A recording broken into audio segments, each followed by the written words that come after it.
lied to feminist women talking about how wonderful their life is because they don't have a husband, they don't have children. So they're showing, oh, today I slept in, I went to the spa, I went to Belize. They just talk about how nice their life is because they don't have the inconvenience of a husband and children. And these are young women who have been perpetually lied to. And I'm just telling you, if they do a follow-up at 50, they're not going to be happy. They're going to be working late. They're going to be lonely. They're going to have 7 cats and a couple of STDs. And then at Christmas, they're going to be all alone, very sad. And what they're not going to post is, I'm winning. By now, you're all aware of the loneliness epidemic that's going on with single men. And what I find really interesting is the amount of men that are coming to their aid.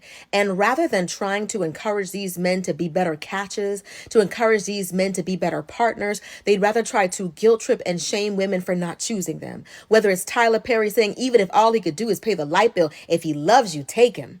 And now you have this pastor.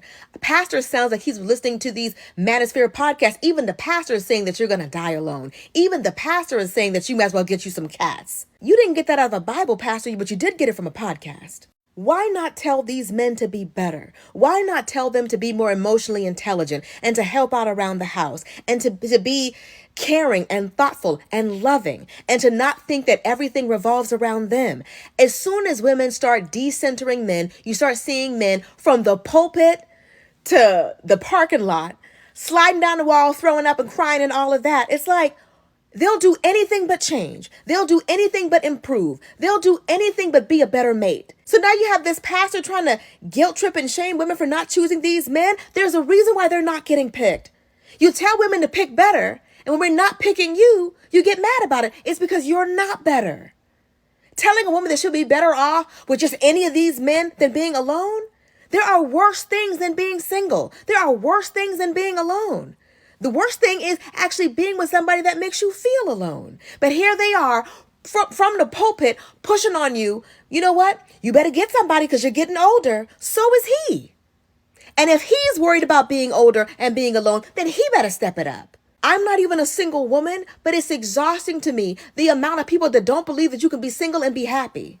They could believe that you could be a George Clooney and a Leonardo DiCaprio. You could be a bachelor in your 30s and 40s and 50s and nobody bats an eye. I bet he's having the time of his life. But if a woman does it, oh, I'm sure she's miserable.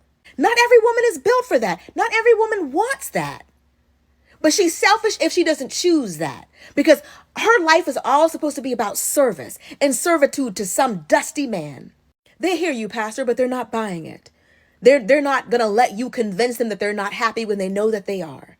They would much rather be single and selective and waiting until they find somebody that's worthy of their choice than just settle for anybody because the men out here are lonely. They're going to stay that way until they make themselves better choices. There's a woman on here that has 2 dogs and they are absolutely adorable. And she takes really good care of those dogs. Like she bathes them, gives them these like spa treatment for the dogs. I'm talking about cooking steaks for the dogs. Like the dogs eat better than some human beings. And it's just a single woman just taking care of those dogs who treats them like they're her children. The men in the comment section, the way that they are jealous of literal animals, the way that these puppies have these men, they're boxers in a bunch. It is insane. But they feel like all that effort is wasted.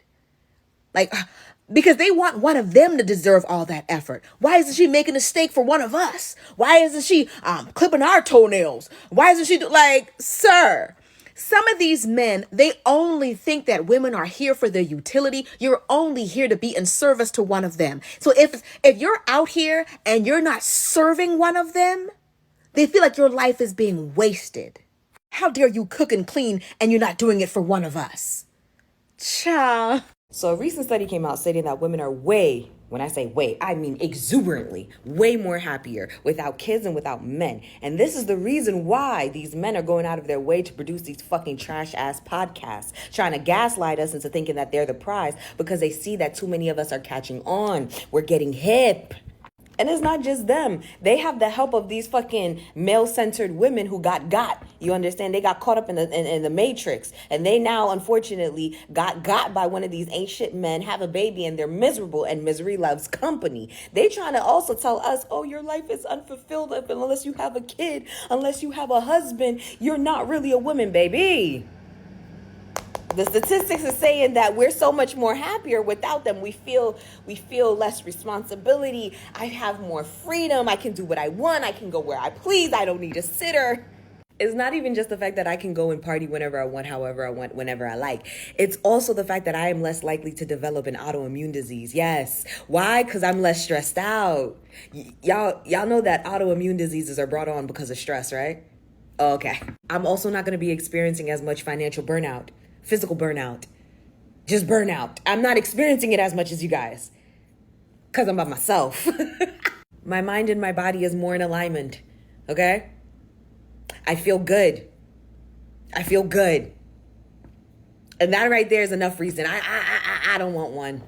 I don't want either one, the kid or the man. Child-free women are becoming a threat to the society because when a woman no longer chooses marriage, being a wife, or selfless motherhood as the purpose of a life, instead she's focusing on herself, putting herself first, you are becoming a threat to the very system that's oppressing you. Because patriarchy and capitalism has been benefiting so much from women's sacrifice, silence, and suffering. And all of a sudden, you're not playing their games. So who's gonna give birth to more cheap laborers to keep the rich richer? How dare you? And also, a child-free woman is going to put up with a lot less bullshit than women with kids does. Imagine this, you're a working mom, your boss treats you like shit, there ain't no much benefits for you, but you can't leave because you got babies to feed.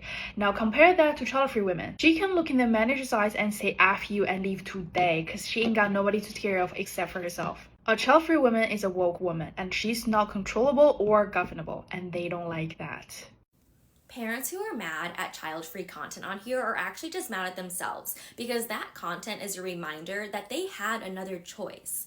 And that can be extremely triggering, especially for women who are realizing that motherhood is not what they were promised. So to already feel this way and then come on here and see women actively avoiding the lifestyle decision that they made is jarring because one, it feeds into this already existing insecurity that they have, and two, it is not giving them that external validation that they believed that they were going to receive once they started having kids.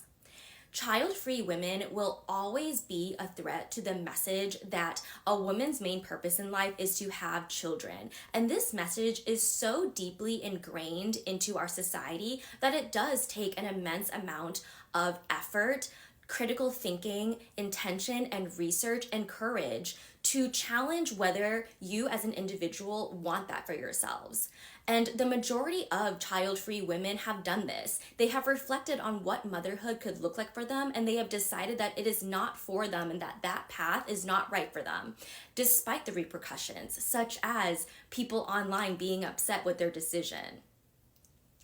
I will say this time and time again. It is not enough to have kids simply because you were taught to want kids, because the people around you are having kids and you want to fit in, because you think the aesthetic is cute, because you think it is the next step in your life. Having a child, motherhood, those things are going to irrevocably change your life. Do your research and check in on yourself before making such a big and permanent decision, because you deserve to create a life that reflects exactly what you want to do and what you want from it. Why is it that whenever a woman says she does not want kids, people call her selfish?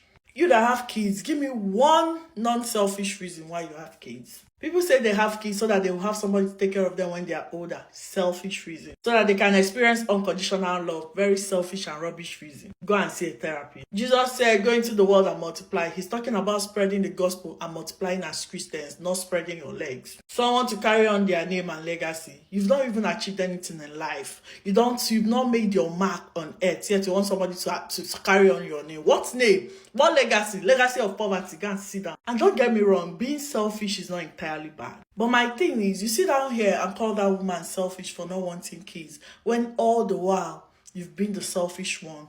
Like, make it make sense. And the fact that some people have kids just because, and they don't have the tools and emotional maturity to take care of that child, and they end up traumatizing the child. Remember, just because you have a womb doesn't mean you should use it.